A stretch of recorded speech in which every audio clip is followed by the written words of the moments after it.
Solid. एक ये हम फॉलो करते हैं और आजकल यही फॉलो होता है। अगर एक 10 साल वाला 20 वाला बंदा बनाएगा वो भी करता है फॉलो, तो इस बात से आप जैसे बच्चे बनाएंगे हम भी इसी को फॉलो करेंगे।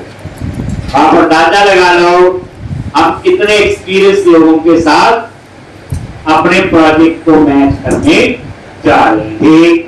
इसलिए आज तक जितना पढ़ा हो सकता है 10 में से 2 का मतलब क्या है डी। ये मैं इसलिए आपको कह रहा हूं कि जो मेरा प्रोजेक्ट बनेगा, एक जैसे उसमें लिखा होगा कि कोड की रीयूजेबिलिटी क्या मेरे में है कि नहीं, ये अलग-अलग उसके लिए ये आपके पैटर्न है। आप इसको गूगल में देखोगे, एक सॉलिड प्रिंसिपल, सॉलिड पैटर्न बोल लो,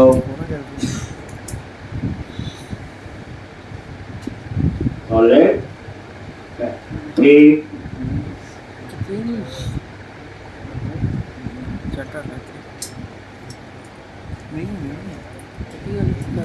तो एक बार आपने एक सॉलिड पैटर्न के ये पढ़ लिया। एस फोर क्या है, एक ओ फोर क्या है, open close principle. L four क्या है, जैसे आ रहा ना, आई फोर क्या है, इंटरफेस वगैरह का भी कुछ इसके अंदर हम इस पूरे पैटर्न को फॉलो करें।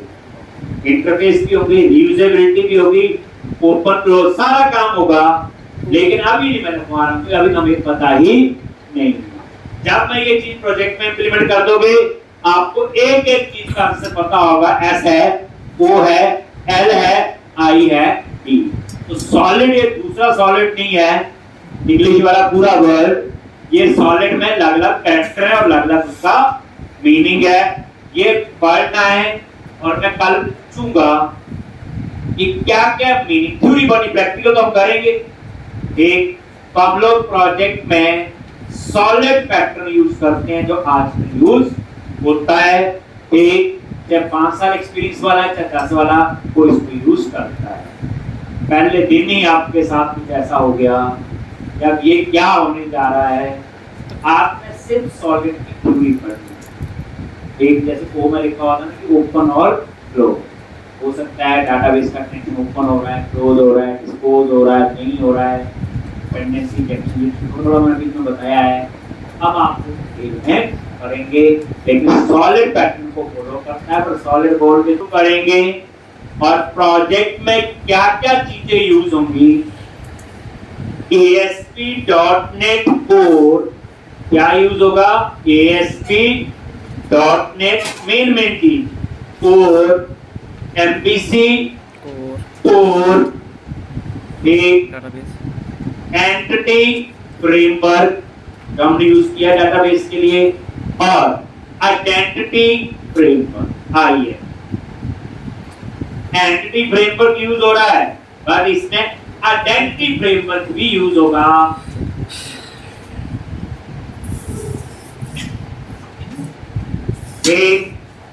ये मेजर 2 चीजें हैं। एंटिटी फ्रेमवर्क डाटाबेस हैंडल हम करते हैं यूज, सेव डेट के लिए। Identity framework, I for identity framework, ये होता है आपका किसके लिए, यूजर के लिए। यूजर की ऑथेंटिकेशन, ऑथराइजेशन, ये रोल वाला यूजर ये काम कर सकता है, ये रोल वाला ये काम नहीं कर सकता है। यानी एंटिटी फ्रेमवर्क तो सिंपल डाटाबेस हैंडलिंग के लिए है। आइडेंटिटी फ्रेमवर्क जो है वो यूजर की मैनेजमेंट के लिए, किसके लिए, यूजर की मैनेजमेंट के लिए। आप कह सकते हो ऑथेंटिकेशन और ऑथराइजेशन। ये पहले मुझे बताओ ऑथेंटिकेशन और ऑथराइजेशन में क्या फर्क है।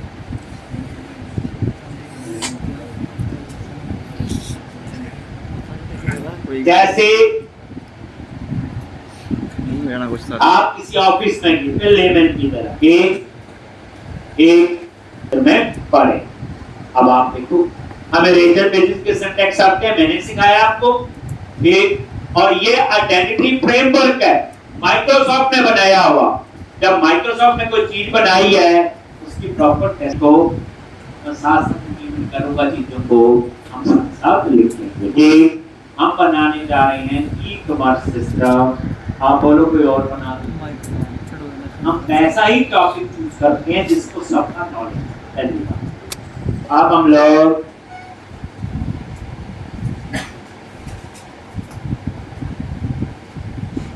नया प्रोजेक्ट बनाएंगे,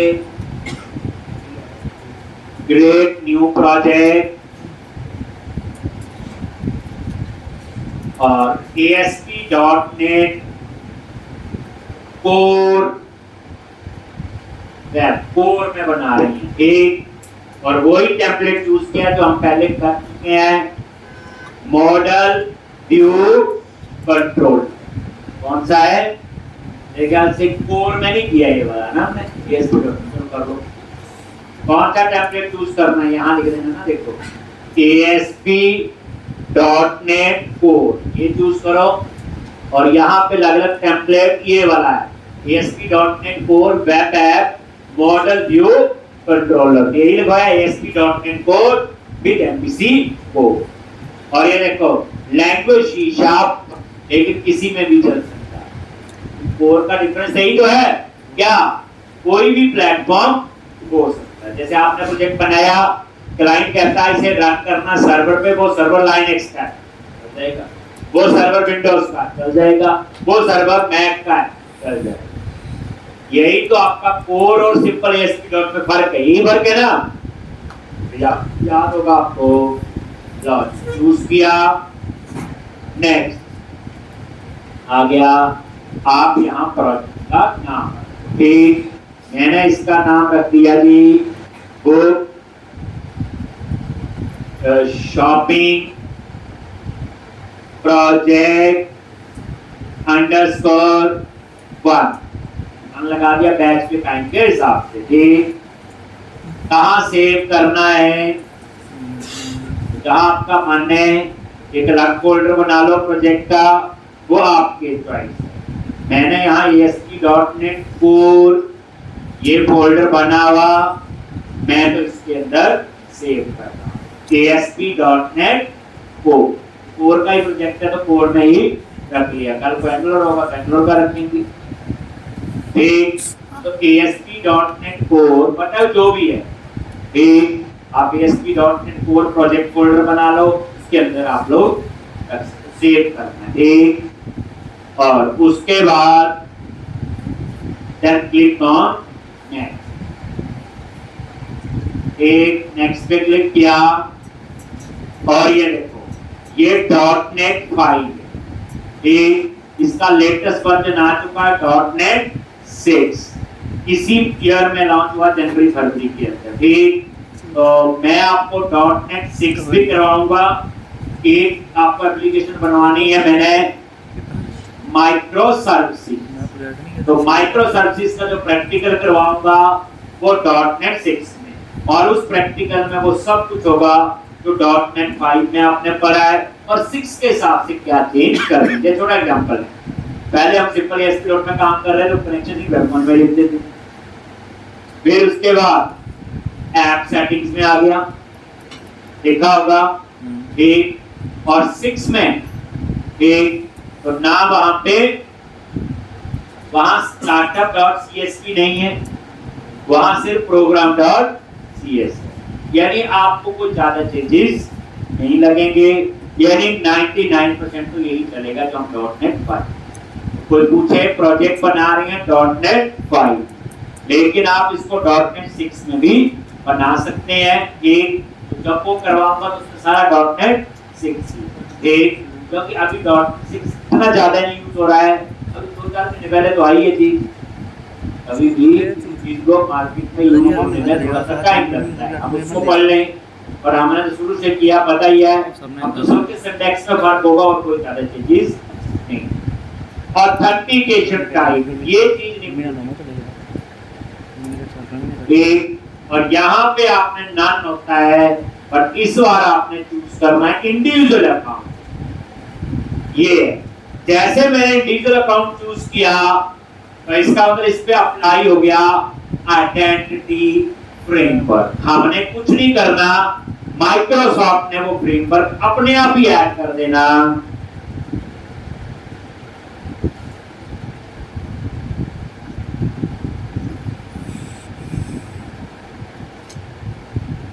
एक इंडिविजुअल अकाउंट ले रहे जी, ये देखो इंडिविजुअल अकाउंट ले रहा है, आ गया। आई फॉर नन होता है, नन का मतलब हमने कोई भी ऑथेंटिकेशन अप्लाई नहीं करनी, कोई सिक्योरिटी अप्लाई नहीं करनी, करनी होगी तो हम खुद करें। लेकिन हमें माइक्रोसॉफ्ट ने इतना बढ़िया फ्रेमवर्क दिया है, हम उसको यूज करेंगे। लेकिन आगे जाके कुछ भी करना चाहें कोडिंग से वो भी कर सकते हैं, वो भी आपको करवाएंगे। पर अभी आपने यहाँ चूज करना है इंडिविजुअल अकाउंट। इंडिविजुअल अकाउंट का मतलब यही है कि आप जो है ऑथेंटिकेशन और ऑथराइजेशन के लिए माइक्रोसॉफ्ट का जो इन्वेंट फ्रेमवर्क है उसका नाम है आइडेंटिटी फ्रेमवर्क, वो हम लोग यूज करेंगे। माइक्रोसॉफ्ट ने चीज बनाई है, उसकी टेस्टिंग प्रॉपर होगी, सब कुछ होगा, तो उस तरह से हम इसे यूज करने में कोई बड़ी बात नहीं है और करते हैं ऐसा। और उसके बाद enable razor run time compilation, enable razor run time compilation और create पे क्लिक करो।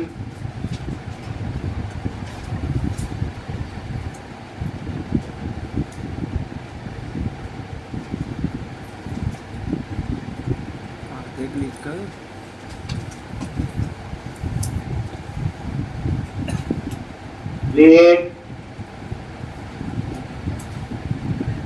आराम से शाम के 3 कॉपी बना ली, मैंने एक बनाया, फिर आप करो एक और नाम से प्रोजेक्ट बना लो, बुक शॉपिंग प्रोजेक्ट, एक और कॉपी नाम ही रखना है, एक और शुरू में जो है 3 कॉपी 4 5, अभी तो आप साथ साथ काम कर लोगे। प्रैक्टिस का तरीका कैसे है, एक जो मैं करवा रहा हूँ एक कॉपी में वो कर लो, दूसरी कॉपी उससे 1 दिन पीछे रखो, तीसरी कॉपी में 2 दिन पीछे रखो और चौथी में 1 हफ्ता पीछे रखो। तभी आपकी माइंड की पता चलेगा कि पुराना याद भी है। हम आगे बढ़ एक ही अभी के सामने रखवाया है, 1 मिनट हो गया, एक यानी प्रैक्टिस वही तो समझना है कितनी बार ले रहे जी। अब आपको इस प्रोजेक्ट के अंदर ये देखो डब्ल्यू तो पता है, स्टैटिक फाइल्स के लिए जो नहीं बताने वाली चीज है, स्टार्टअप पता है, ऐप सेटिंग पता है, वो वैसे बनेगा जो कोर में बताया है। बस ये मॉडल व्यू कंट्रोलर आ गया, एमवीसी मॉडल व्यू कंट्रोल आ गया जी।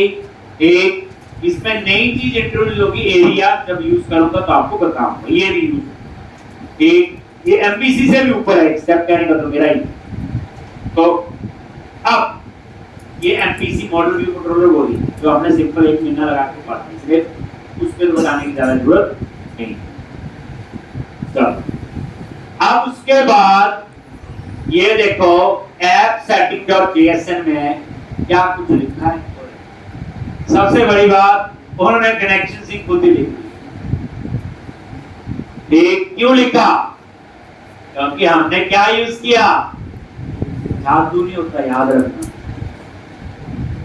Identity framework. जो ये आइडेंटिटी फ्रेमवर्क है ये कुछ टेबल अपने आप ही बना लेता है, वो मैं आगे बताऊंगा, पूरा टाइम लगाऊंगा। आइडेंटिटी फ्रेमवर्क के साथ पूरा खेलना में आता हो, अपने हिसाब से कस्टमाइजेशन प्रोजेक्ट के हिसाब से पूरी करेंगे, वो बात की बात है। तो आइडेंटिटी फ्रेमवर्क जो है वो कुछ केवल अपने आप बनाता है। इसलिए जब आपने ऑथेंटिकेशन टाइप चूज की इंडिविजुअल, ये तब अपने आप बना। ठीक, तो वो कौन से टेबल होंगे वो बाद में देखते। और ये देखो ये उसका कनेक्शन ले रहे जी। अब आप ये चेंज करना चाहते हो, नाम लिख सकते हैं। एक जैसे ये आ रहा है, ये लोकल डीबी जो भी होगा ये अपने आप इस, ये भी ठीक है, गलत नहीं है, ये भी चलता, कहने का तो मेरा ये। एक अगर आप चाहते हो कि ये चेंज करना है तो आप ये सर्वर का नाम चेंज कर सकते हो, बट रहने दो, वो तो नए तरीके सीख ले। ठीक, ये मैं आपको दिखाऊंगा यहां से बाद में। क्लिक ऑन व्यू, इस बार हम चेंज करेंगे, सर्वर एक्सप्लोरर की जगह यहां से देखेंगे। सर्वर एक्सप्लोरर बात वही है, वो डाटाबेस को कहां से एक्सेस करना, सर्वर एक्सप्लोरर से। वो आता है, ये एक व्यू के अंदर एक और है, क्या कहती है, एसक्यूएल सर्वर ऑब्जेक्ट एक्सप्लोरर। ठीक, और यहां पे ये देखो, ये वाला है, ये पहले वाला सर्वर। एक ये नाम है लोकल डीबी जो वहां आना था, और ये देखो इसके अंदर मेरा डाटाबेस आ जाएगा। अभी बना नहीं है, अभी बनाना है, यहाँ आ जाएगा। ठीक, रहने देते हैं, ठीक है, फर्स्ट क्लास है ये। अगर आप tab/SQL Express लिख दो तो यहाँ आएगा। ये जो हम लोग करते थे, जो हमारे पुराने डाटाबेस है, ये देखो लंबी कहानी है, हम लोग बनाते हैं ना पहले, ये है। तो अगर लिखोगे tab/s, जो हम लिखते थे मेरे सर्वर का नाम tab/, तो ये आएगा SQL Express। इन्होंने बाइट बॉडी डाले, ये कर लेते हैं, इतना क्या मेरा जी, इसमें कुछ नहीं है, डाटाबेस का सर्वर है, यहाँ ही बनाना है तो यहाँ। ठीक है जी, तो रहने दो, इसको यूज करके देख लेंगे। अभी बना नहीं है डाटाबेस, कनेक्शन ठीक है। अब उसके बाद डाटाबेस का नाम देख लो क्या है,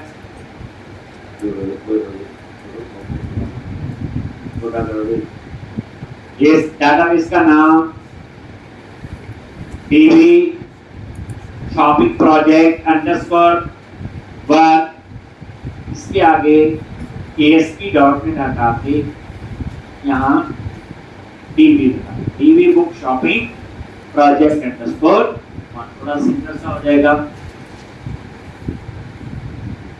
बाकी वही है, ये देखो ट्रस्टेड कनेक्शन ट्रू या इंटीग्रेटेड सिक्योरिटी ट्रू, एक ही बात है, आप इससे कंफ्यूज नहीं। एक और मल्टीपल एक्टिव रिजल्ट सेट लिखते थे, पाया हुआ मैंने, ये हमने कनेक्शन से खुद लिखा, वो भी चलता है, एक ही बात है, कोई लग नहीं है। ये ट्रस्टेड कनेक्शन में लिख दिया। एक आपको कोई चेंज नहीं करना, सिर्फ डाटाबेस का नाम चेंज कर देना, बाकी तो वही है। एक इसलिए करने की जरूरत नहीं, आपके अपने आप बना होगा। जब आपने वो चूज किया इंडिविजुअल अकाउंट, तो वो अपने आप ले रहे जी, आ गया डिफॉल्ट। एक चले आगे, तो लिखने की जरूरत नहीं, कुछ नहीं किया, डाटाबेस का नाम चेंज किया, बाकी एक। तो इसमें ये कुछ और करवा दिया, डाटाबेस के दो सर्वर थे, हम यूज करते थे एक्सप्रेस वाला, ये दो थे सर्वर को यूज करते थे। क्या है, एक कहां से गए थे, यू में गए, और यहां से बात वही है, SQL सर्वर ही वही इंस्टॉल है, सारा कुछ, ऐसा कुछ नहीं। नेक्स्ट, अब उसके बाद इन्होंने कोड लिख लिया, उसके बाद स्टार्टअप में इसके लिए कोड लिखते थे, कुछ याद है, ये देखो ऐड DB कॉन्टेक्ट लिखा था ना हमने, ये लिख दिया है, हमें लिखने की जरूरत, मैंने ASP.NET कोड में लिखा था ना यहाँ पे, ये वही तो है। ये देखो एक ये जो लाइन है, ये वही तो है, देखो बना, मैंने तो समझाने के आसान बनाई थी, इन्होंने सब कुछ एक लाइन में लिख दिया। अगर मैंने बताऊं, मैंने पता कैसे लिखी थी, स्ट्रिंग CS और configuration dot get connection string, याद है, और डबल कोट्स में यही था। आप ना करना, ये मैं तो बता रहा हूं कि मैंने ऐसे लिखवाया, ऐसे लिखा था, और उसके बाद क्या किया था, इस पूरे की जगह क्या लिख दिया था, बात तो वही एक है, और वही है, कनेक्शन से कुछ नहीं है, कुल मिला के लिख के दे दिया। आप बोलोगे इन्होंने क्यों लिखा, क्योंकि हमने चूज किया आइडेंटिटी पेपर, अगर वो नहीं चूज होता तो लिखना ही पड़ना था एक, लेकिन हम ये सब पहले लिखे एक। तो ये कनेक्शन से आपका मेरे जी, तो चलिए आप, तो छोटा प्रोजेक्ट होता था, हम लोग क्या करते हैं, सारा क्लोज किया, हम यही मॉडल बनाते, यही कोड फर्स्ट अप्रोच यूज करते, याद है, कोई MVC मॉडल व्यू कंट्रोलर। अब हम ऐसा नहीं करेंगे, डॉट नेट में एक कॉर्पोरेट एप्लीकेशन बनती है, यानी ऐसी एप्लीकेशन 5-5, 10-10 साल भी लगती है बनानी। तो कहने का मतलब मेरा यह है, हम कोई प्रोजेक्ट मॉडल चूज करेंगे एक जो बड़े से बड़े प्रोजेक्ट में भी चले, छोटे में भी चले। अब क्लाइंट बोलेगी कि प्रोजेक्ट में मंडे तक बना देंगे, हफ्ते में बना, तो हम उस मॉडल को यूज करेंगे, क्योंकि हमें मॉडल बनाने में 1-1 हफ्ता लग जाना, काम तो बात की बात है, प्रोजेक्ट का आर्किटेक्चर बनाने में। इसलिए मैंने पहले आइडेंटिफाई कर दिया कि छोटे मोटे प्रोजेक्ट के लिए डॉट नेट, उसके पीएचपी और कई चीजें ओपन सोर्स जहां पे काम होता है। तो डॉट नेट के अंदर हमेशा ही बड़े प्रोजेक्ट्स बनते हैं। जैसे आप लोग जो है क्लाइंट कह रहे हैं आप 10 दिन प्रोजेक्ट दो, 10,000 20,000 रुपया देना उनके लिए, तो ये लैंग्वेज है ही नहीं। इसे सारे कॉर्पोरेट एप्लीकेशन बनती है याद एक। चलो अब हम भी कोशिश करते हैं कॉर्पोरेट बनने वाले। तो अभी हम क्या करते थे, मॉडल बनाना होता तो यहाँ बना देंगे, ये डाटा के लिए दे दिया, डाटाबेस के लिए, और ये कंट्रोलर एक। और अब हम ऐसा नहीं, अब आपको एक नया कंसेप्ट बताने जा रहा हूं। हम इसी सॉल्यूशन के अंदर 3 प्रोजेक्ट में और ऐड कर, ध्यान से, लेकिन वो प्रोजेक्ट एमपीसी में। यहां मैं बताने जा रहा हूं आपको क्लासेस, आपने जब यूज पढ़ा होता है कि कैप्सूलेशन बड़ी अच्छी तरह से कोड हाइट नजर ना आए, ये ना आए, हम छोटे छोटे प्रोग्राम बनाते रहते और सच में समझ नहीं आए, पहले बना दे क्लास, कोड नजर आ रहा, कुछ कमी बना दिया प्राइवेट। और असली जो है कैप्सूलेशन हमें समझ आती ही डायनामिक लिंक लाइब्रेरी फाइल्स होती हैं जिसकी एक्सटेंशन क्या होती है, dot TL, dynamic link library. अब ये जो टीएलएल है आपकी, एक ये क्या होती है? तो पहली बात पुराना नहीं, ये क्लासेज होती है, बट ऐसी क्लासेज होती इनको हम कहते हैं कंपाइल्ड क्लासेज। और क्लासेज कंपाइल्ड, डीएलएल होती है डायनामिक लिंक लाइब्रेरी। कई बार आपके कंप्यूटर में एरर आती ना डीएलएल मिसिंग, और हम डर जाते वो क्या। आप देखना कभी भी, आप आज ही देखना अपने ऑपरेटिंग सिस्टम में सिस्टम फोल्डर होता है, या सर्च पे लिखना start.dll, नंबर ऑफ डीएल होगी, हर एक सॉफ्टवेयर में यूज हुई है, चाहे इंटरनेट एक्सप्लोरर है, चाहे एमएस ऑफिस है, चाहे एमएस वर्ड है, चाहे ऑपरेटिंग सिस्टम है। एक आप देखना डीएल फाइल होती है, और कई बार डीएल मिसिंग कह रहा है, मतलब ये करप्ट है हमारा ये वाला काम, दोबारा लोड करो, ये डर ही जाते। आज के बाद नहीं डरोगे। तो डीएल कुछ नहीं है, क्लासेज है, बस कौन सी क्लासेज है, वो कंपाइल।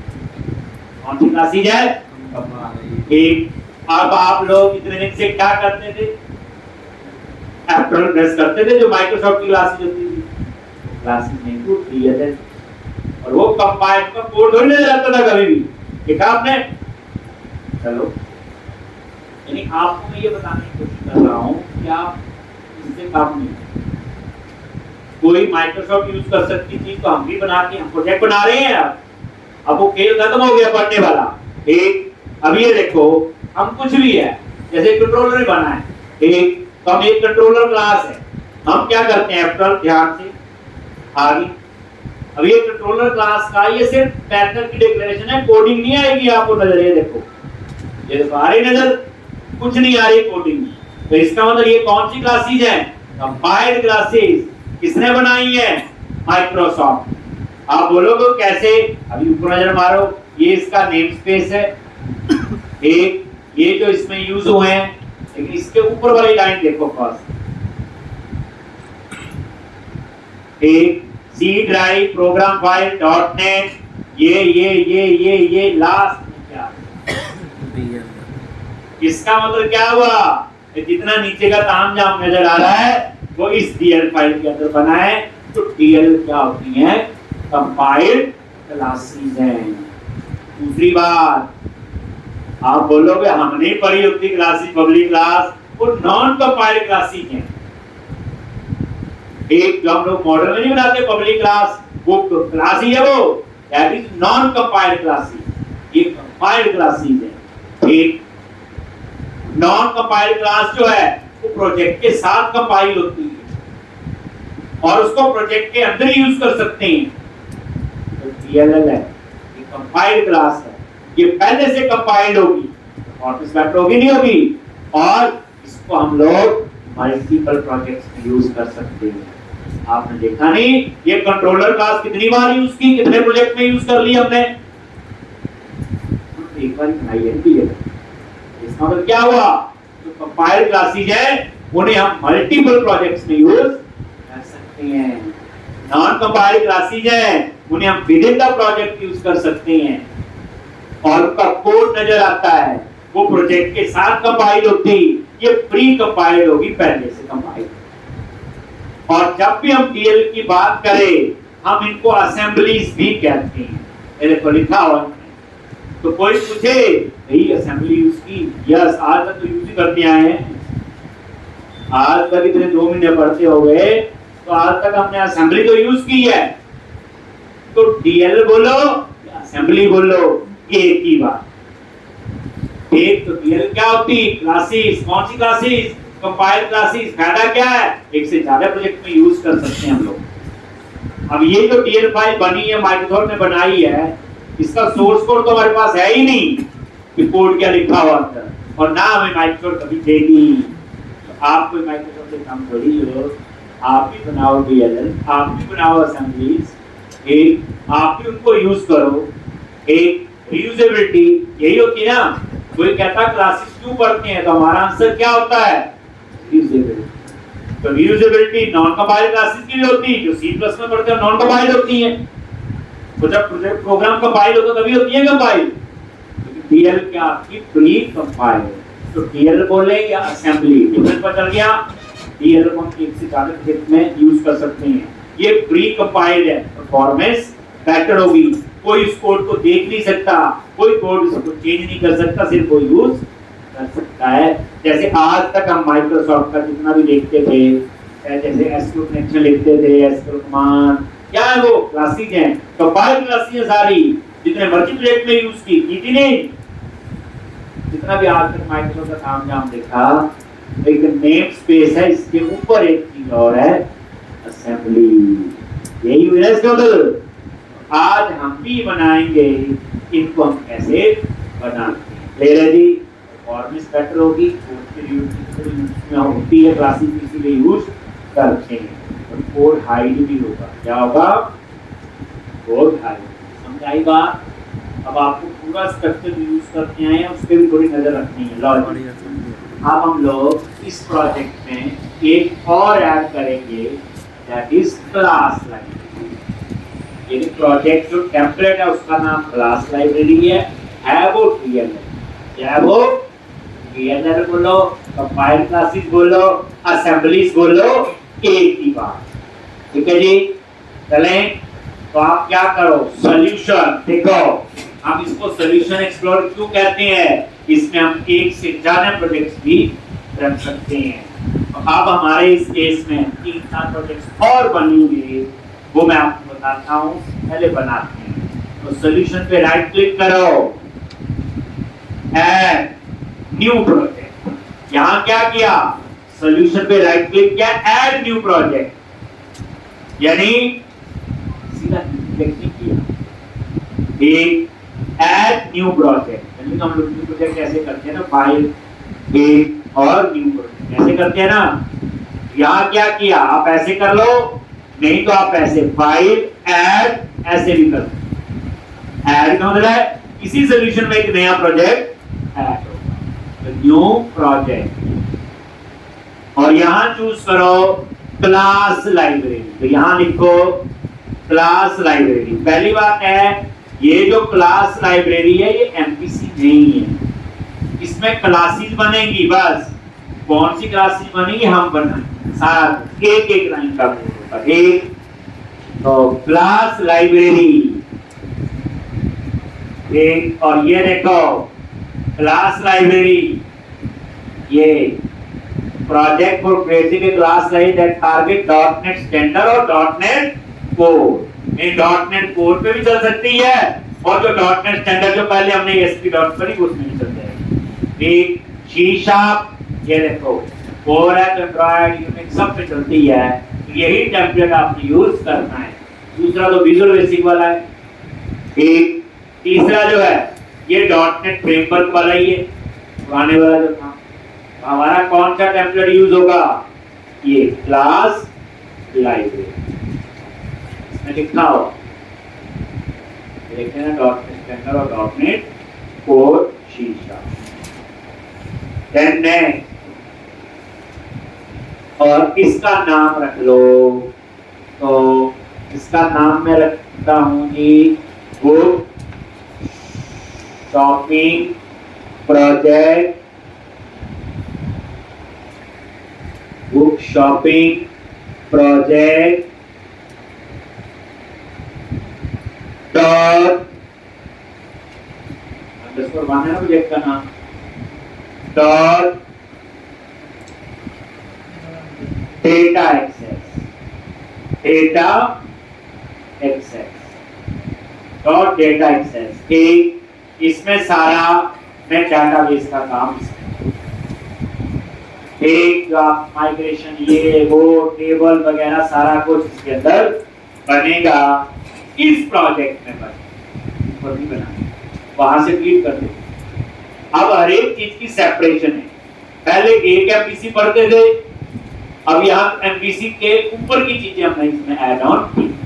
तो जितना भी डाटा एक्सेस का काम है वो हम लोग इसमें लिखेंगे। डाटाबेस माइग्रेशन लिखते हैं, सारा कुछ करते हैं, वो माइग्रेशन फोल्डर ये। और नेक्स्ट ये देखो .NET 5 भी है अभी तो, और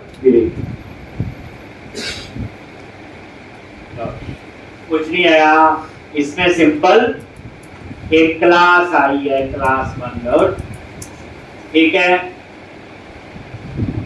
मेरा कुछ नहीं है ब्लॉक, ये क्लास 1.csv अच्छी नहीं लगी, चलिए क्योंकि हम खुद लिखेंगे, आपको अच्छा लगेगा। अब आप इतना तो पता चल गया डेटा एक्सेस क्या है। एक फाइल क्लास होगी, DLL होगी, उसके अंदर आप जो मर्जी बनाएंगे तो अब आप लोग एक और एक नया प्रोजेक्ट ऐड करो, फाइल न्यू, कोई ऐड न्यू प्रोजेक्ट, सेम तरीका। ये डेटा एक्सेस के लिए हो गया। अब मॉडल, अभी हम मॉडल फोल्डर में ऊपर बनाते थे, हम ऐसा नहीं बना क्योंकि प्रोजेक्ट बड़ा है। अब छोटा होता है ना तो मैं वही बना लेता है, करते थे पहले एक न्यू प्रोजेक्ट और अगेन क्लास लाइब्रेरी, वही आ गई है क्लास लाइब्रेरी, तो वही आपने चूज क्लास लाइब्रेरी से, और यहाँ पे इसका नाम दे दिया। आगे प्रोजेक्ट का नाम है तो कन्वेंशन रख रहा हूँ, ये तो नाम है प्रोजेक्ट का, कुछ भी रख लो, हमने रख देना कि बुक शॉपिंग प्रोजेक्ट के साथ ही है डॉट, और यहाँ पे क्या रखा, मॉडल, क्या लिख दिया, book shopping project underscore 1 dot model. ठीक, एंड क्लिक ऑन नेक्स्ट। एक कहानी टोटल चेंज हो, जो हम पढ़ने जा रही हैं, एक प्रॉपर इसका आर्किटेक्चर बनाएंगे। आपको हफ्ते 10 दिन में पूरा आर्किटेक्चर बनेगा। एक जितना मर्जी बड़ा प्रोजेक्ट होगा, इस प्रोजेक्ट में पता क्या आपने रीयूजेबिलिटी, प्रोजेक्ट में फास्ट काम कैसे होगा, डेवलपर जल्दी काम कैसे करेगा, ये सारा कुछ पहले होगा, ऑलरेडी यही तो चीज है। एक और ये देखो ग्रेड, ये एक और प्रोजेक्ट बन जाएगा, ये डॉट मॉडल, और ये क्लास 1 आ रही, हटा दो, हम खुद लिखेंगे, हटा हो गया 2। लेकिन ये एमपीसी मेन प्रोजेक्ट के लिए है, ये आपकी DL फाइल, इसमें सिर्फ क्लास ही होगी, क्या होगी, सिर्फ क्लास। लो जी, ये 2 प्रोजेक्ट ऐड हो गए। अब एक और है, एक यानी कि मॉडल अलग, जैसे मॉडल मतलब टेबल जो बनाते हैं, चाहे 15 टेबल बने प्रोजेक्ट में, चाहे 1500 बने, यही बनेंगे सारे मॉडल इस प्रोजेक्ट के अंदर। क्लास की मॉडल में भी क्या बनाते थे, क्लासेस थे, आप यहाँ बना देंगे, बस जगह चेंज कर दी। अब आप एक और फाइल ऐड न्यू प्रोजेक्ट, वही क्लास रहेगी। मेन प्रोजेक्ट एरिया बाकी तो क्लासेज है, प्रोजेक्ट वैसे क्लासेज है, तो टाइप है प्रोजेक्ट बस।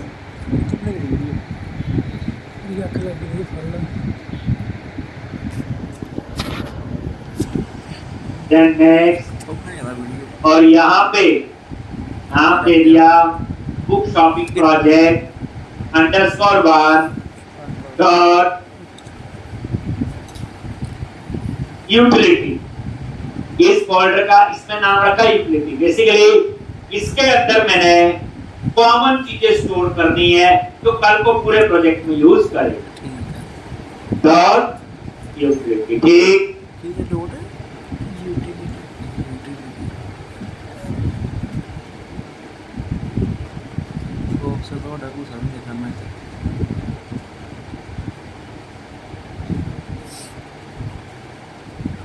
यूटिलिटी, then next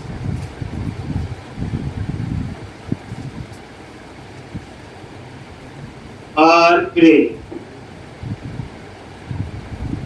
कहां पे क्लिक किया, ले जी आ गया। ये कॉमन चीज जो आगे बताएंगे, ये ऐसी कॉमन चीजें हैं जो प्रोजेक्ट में सभी जगह यूज होगी, तो यहाँ बना। ठीक, अब इसमें भी एक क्लास बनी है, इसको मैंने भी ले रहा जी। कुल मिला के देखो ये आपके 4 प्रोजेक्ट हो गए। एक ये 3 जो है ये क्या आपकी क्लियर है जी, क्या है ये तीनों क्लियर है। अब ये डीएल फाइल बन जाएगी जब कंपाइल होगी, अंदर कोड लिखेंगे। एक ये सारी क्या है आपकी, जैसे यूटिलिटी वाले पे राइट क्लिक करो और यहाँ पे क्लीन करो, एक एक प्रोजेक्ट को कंपाइल करो। ये बाद में प्रॉब्लम आएगी, प्रोजेक्ट में बड़े साइज में होगा तो एरर घूमने गड़बड़ी हो जाएगी सारी। क्लीन किया पहले, कोई एरर तो नहीं है, नहीं कोड थोड़ा क्लीन हो जाता। और उसके बाद इसी पे राइट क्लिक करके रीबिल्ड कर लो या बिल्ड कर लो, तो एक ही बात है। तो इसी प्रोजेक्ट को इसमें बिल्ड कर, और जैसे बिल्ड किया देखो फेल 0 आ रहा है, इसका मतलब ठीक है। अब ये इसकी डीएल फाइल बन गई हो, दिखाता हूं। इसी तरह से आप दूसरे प्रोजेक्ट पे जाओ, बुक शॉपिंग प्रोजेक्ट 1 मॉडल, इस पे राइट क्लिक किया, क्लीन, एक और एरो तो बताता हूं, ढूंढनी पड़ेगी आपको, खैर एरो कोड है नहीं तो एरो कहां से आएगी। मॉडल पे राइट क्लिक किया और ले रहे चेक करने में ठीक है सारा, नहीं लो। और ये डीएल फाइल का पाथ भी बता रहा है कि मैंने कहां बनाई है। एक दिखाता हूं आपको, एक और उसके बाद पहले बनाएंगे, फिर इसको यूज कैसे करना वो दो स्टेप हो गए और क्या हो गया। लेकिन इतना समझ आ गया, लेकिन जो क्लासेज ही है ना वो तो हमें आती है, वही लिखेंगे उठा के। अब यहाँ पे डाटा एक्सेस वाले पे राइट क्लिक किया, क्लीन, और यहाँ ना देख भी लेना, कहीं आ रहा हो तो फिर ढूंढनी पड़नी है। ठीक हो गया। ये 3 प्रोजेक्ट है, मेन पे हम बात में आते हैं। एक, अब ये तीनों प्रोजेक्ट पहले यूटिलिटी में देखते हैं डीएल फाइल कहाँ बनी है। एक प्रोजेक्ट पे राइट क्लिक करो यूटिलिटी वाले पे, और यहाँ लिखा आ रहा है open folder in file explorer. हाँ जी सर, एक इसका मतलब ये है विंडो एक्सप्लोरर वहां जाना है, या तो मैं क्या करूं, डी ड्राइव ASP.NET कोर उसके अंदर ढूंढूं, सीधा यहीं से कर सकते हैं। देखो open folder in file explorer आ गया, ये सीधा वो फोल्डर ही ओपन हो गया। ये देखो ये ऊपर प्रोजेक्ट का यूटिलिटी वाला प्रोजेक्ट है, ASP.NET कोर फोल्डर। नहीं तो आप ढूंढना पड़ता, टाइम लगता। और ये देखो यहाँ पे बिन फोल्डर है, बिन के अंदर डीबग फोल्डर और डीबग के अंदर .NET 5 और यहाँ पे है आपकी ये है वो DLL फाइल। क्या है ये? वो DLL फाइल है जो माइक्रोसॉफ्ट हमें दिखा रहे थे। ऐसे मान लो ये DLL फाइल मैंने कॉपी की वैसे एक और डेस्कटॉप पे रख ये लो। अब ये जो है हम प्रोजेक्ट में इसको यूज करेंगे। अब इस DL में क्या कोड लिखा कुछ नहीं पता होगा क्योंकि फाइल क्लास। किसी का मन है देखने का तो राइट क्लिक करके एडिट करके देखूंगा कहाँ ये समझाएगा पढ़ लेना। फिर आप लोग नहीं समझाएगा तो क्या करना भी बंद। ये आपकी DL फाइल क्या है तो क्या लिखना लिखेंगे। अब ऐसे ही आप दूसरे प्रोजेक्ट में जाओ। चलो जी मॉडल वाले पे जब कंपाइल किया तब बनी है याद रखना। और मॉडल वाले पे राइट क्लिक किया, ओपन फाइल एक open folder in file explorer एक अगेन हो गए। और ये देखो ये बिन फोल्डर है, बिन के अंदर डीबग फोल्डर, डीबग के अंदर .NET 5 और ये वो DL फाइल है कौन सी का नाम वो ये जो प्रोजेक्ट का नाम .DL ये दूसरी DL फाइल बन गई एक। अब मैं ये DL फाइल आपको दे दूं, अब मैं उसके बाद सिखाऊंगा तो यूज कैसे करना है। लेकिन आप इस कोड को चेंज, कोड तो मेरे पास है ना। मैंने ये DL फाइल कॉपी की ठीक और ये मैंने डेस्कटॉप पे रख दी। एक कहाँ रखी?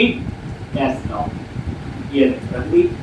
आपकी पेन ड्राइव में घर लेके तो आप इसमें ये नहीं देख सकते या चेंज कर सकते कुछ भी, सिर्फ आप इसे यूज कर सकते हो। यूज कैसे करेंगे आगे से, ठीक है जी। ऐसे ही तो अब आपकी ये तीसरी DL फाइल भी बन गई। एक आप चेक करो एक लो जी आगे से कोई भी डीबग .NET 5 ये आ गई है एक। तो ये तीनों DL फाइल बन गई। और DL का मतलब क्या हुआ? ये कौन सी क्लासेस हैं? File classes. आप इसको यूज कर सकते हैं लेकिन आप इसमें चेंज ना पता चला नहीं। चलो अब नेक्स्ट आप बनाई क्यों है वो कहानी तो अभी असली होगी। इतना बदल गया कंपाइल क्लासेस होती है। सर कोड हाइड है, कोड नजर नहीं आएगा तो आइडिया हो गया। इनकैप्सुलेशन क्या होती है? पढ़ना जाके उसके अंदर C++ एक कोड हाइडिंग होती है। परंतु सर जो इनका कोड लिखेंगे यूज तो हम इस प्रोजेक्ट में करेंगे। यूज कहाँ करनी है? Main project. तो आप क्या करो मेन प्रोजेक्ट के अंदर जाके इनको ऐड करो। यूज तो यही होगी मेन प्रोजेक्ट में बनाने के बाद। तो मेन प्रोजेक्ट पे गए और राइट क्लिक करो और यहाँ पे ऐड मेन प्रोजेक्ट जो है कोड की कहानी ऐसे ही लो। मेन प्रोजेक्ट पे राइट क्लिक किया, ऐड यहाँ होगा प्रोजेक्ट रेफरेंस। ये देखो प्रोजेक्ट हाउ टू यूज। अब आप इसे हाउ टू कंज्यूम या हाउ टू यूज कैसे आप इसको यूज करते हो ठीक। अब आगे मेन प्रोजेक्ट जो है MVC वाला उस पे राइट क्लिक करो, ऐड द प्रोजेक्ट रेफरेंस। सारी सेटिंग कर लेना अभी कोई चीज भूल ना जाए बात एक। और ये देखो ये तीनों प्रोजेक्ट आ गए, DL फाइल आ गई। पर याद रखना एक बार कंपाइल करनी पड़ेगी पहले, तभी मैंने क्लीन और कंपाइल करके आपको सिखाया। तीनों प्रोजेक्ट तो तीनों ही आप क्या कर दो यहाँ पे टिक कर दो और ओके कर दो। अब ये तीनों प्रोजेक्ट मेन प्रोजेक्ट में ऐड हो जाएंगी। DL फाइल क्या ऐड होगी? अब उसके बाद चाहे आप इन प्रोजेक्ट को डिलीट भी कर सकते, अभी कर कोड लिखना है, दोबारा कंपाइल करनी है। ठीक, आ गया। और ये देखो, जब आप प्रोजेक्ट पे क्लिक किया, जैसे वहां प्रोजेक्ट डॉट कॉन्फिग होती थी, ये देखो, ये आपकी कौन सी है इसमें, ये नीचे देखो क्या आ गया, ये तीनों फाइल इंक्लूड हो गई। और कहां का, ये देखो, ये तीनों प्रोजेक्ट, डाटा एक्सेस, मॉडल और आगे बताना आपको कोई चीज इंस्टॉल हुई या नहीं हुई, कहां से देखते हैं, सीधा प्रोजेक्ट पे रजिस्टर होनी होती, पैकेज और कॉन्फ़िग होती पुराने वर्जन में, इसमें सीधा ही प्रोजेक्ट पे डबल क्लिक करो, आगे जो चीजें इंस्टॉल, ये देखो यहाँ पे ये आइडेंटिटी समथिंग कुछ है इंस्टॉल, ये बाद में देखेंगे, ठीक, उसके बारे में बाद में सोचिए, लेकिन ये इंस्टॉल्ड है। क्लियर है जी।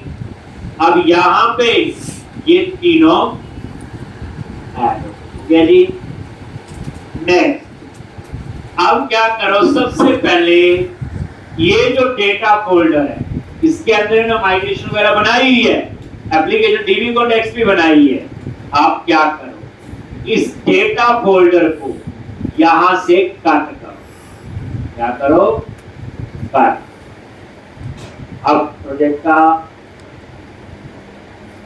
रिवीजन होने वाली है, ध्यान से, डेटा फोल्डर जो है बना हुआ कट करो, और इस प्रोजेक्ट में जो डेटा एक्सेस वाला प्रोजेक्ट है, इसमें इसे क्या कर दो, बोलो,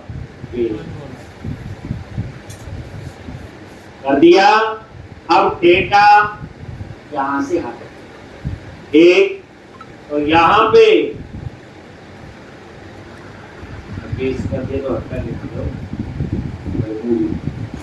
एक, यानी जो डेटा वाला वहां से कट किया और डेटा एक्सेस में से ऐड, एक, अब डेटा एक्सेस में ऐड किया, ये माइग्रेशन है, तो ये मैं माइग्रेशन डिलीट कर रहा हूं, हम ऐड माइग्रेशन करेंगे और अपडेट कब हम देखेंगे। तो अभी मैंने ये माइग्रेशन फोल्डर क्या कर दिया, सीधा डिलीट कर दिया, देन ओ, ठीक, चलो। अब हम लोग यहाँ पे ये एप्लीकेशन डीबी कॉन्टेक्स्ट है बना हुआ ना, ठीक, और इसमें ये कुछ एरर दे रहा है, तो अब यहाँ डाटाबेस यूज होगा, तो इसके लिए कुछ पैकेज चाहिए होगी। अब देखो, एप्लीकेशन डीबी कॉन्टेक्स्ट में हमने तो वहां से कट पेस्ट कर दिया, वो तो कोई और प्रोजेक्ट था। अब आप इसको ठीक, जैसे आइडेंटिटी डीबी कॉन्टेक्स्ट है, इस पे जाओ और यहां पे इंस्टॉल, और ये आ रहा पैकेज का नाम क्या लिखा आ रहा, MySQL.NET Core.Identity.Entity Framework को हम लोग यहाँ यूज करते हैं केवल डीबी कॉन्टेक्स्ट, लेकिन यहाँ यूज हो रहा है आइडेंटिटी डीबी कॉन्टेक्स्ट, तो इसके अंदर डीबी कॉन्टेक्स्ट भी होगा, और ये इंस्टॉल करो, इंस्टॉल किया, एरर बार, ठीक, और ये आपका, ये कोई एरर नहीं है, आप ऊपर तक देखो, और ये पैकेज कहाँ इंस्टॉल हुआ, डेटा एक्सेस में, वो क्लिक करो, ये देखो यही तो हुआ है, ठीक, यही पैकेज 5.0, याद रखना 5.0.17 है ले, उसको जो लेटेस्ट, सॉरी जो पहले वाला है, नया तो 6 से स्टार्ट होगा ना, अभी हम 6 वाला कुछ नहीं यूज करेंगे, 5 का जो सबसे लास्ट है 5.0. ठीक, तो अब आपका ये हो गया, ठीक, एरर थी, ठीक। अब हम लोग इसको डेटा वाले को, अब यहाँ सारा डेटाबेस का काम जाम होगा, तो उसके लिए 3 पैकेज हम इंस्टॉल करते हैं, कौन कौन से, एमपी फ्रेमवर्क कोर, टूल्स और एसक्यूएल सर्वर। अब तीनों आपने इसमें इंस्टॉल कर, जिसमें जोड़ दो, सब में नहीं कर देना, और इसका फर्क एक अभी कहना कोड नहीं, 3-4 बार करोगे आप ही पे। अब डेटा एक्सेस पे राइट क्लिक किया, सिर्फ डेटा एक्सेस की। और यहां पे ये मैनेज नकद पैकेजेस, याद है डेटा एक्सेस वाले प्रोजेक्ट पे अंदाजा है डाटाबेस का सारा काम जहां वही होगा। बढ़िया पिक्चर मिलेगी 2-3 दिन में कि कौन सा कोड कहां कहां करना है। एक और यहां ब्राउज करो, क्या लिखोगे एंटिटी फ्रेमवर्क, बट आप चूज करोगे एंटिटी फ्रेमवर्क को, याद है। एक और यहाँ पे वर्जन ये देखो 6.0.9 ये नहीं यूज करना। एक करने दो 5.0.7 क्लियर है जी। और इंस्टॉल क्लियर है जी। और यहाँ पे आई ये साथ साथ प्रैक्टिस होनी चाहिए, नहीं तो भूल जाओगे। अब दूसरा पैकेज कौन सा है, ये एसक्यूएल सर्वर वाला। कौन सा है, नाम लिखवाए हुए डेटाबेस के लिए। एक एसक्यूएल सर्वर वर्जन 0.17 और इंस्टॉल। एक एक एप्लीकेशन कॉन्फ़िगर कर रहे हैं। अभी हम डेटा एक्सेस पे करेंगे, फिर मॉडल पे करेंगे और आई असेट कर दिया जी। चलो इसके बाद एक और बचा है, कौन सा है, टूल पे क्लिक किया और 5.0.17 इंस्टॉल आई असेट। उसके बाद वेरीफाई कर लो कि पैकेज सच में इंस्टॉल हुए हैं डेटा एक्सेस में कि नहीं, बताया हुआ। डेटा एक्सेस वाले प्रोजेक्ट पे डबल क्लिक करो और ये नजर मारो। आगे ये देखो एंटिटी फ्रेमवर्क, ये देखो एसक्यूएल सर्वर वर्जन देख लो। ऊपर वाला तो उससे हो गया ना जो मैंने आइडेंटिटी वाला इंस्टॉल किया था। ठीक, ये रख लिया, आगे जरूरत पड़ेगी तब हम लोग देखेंगे जी। कल आओ, कल हम लोग ये फोल्डर फाइल वाला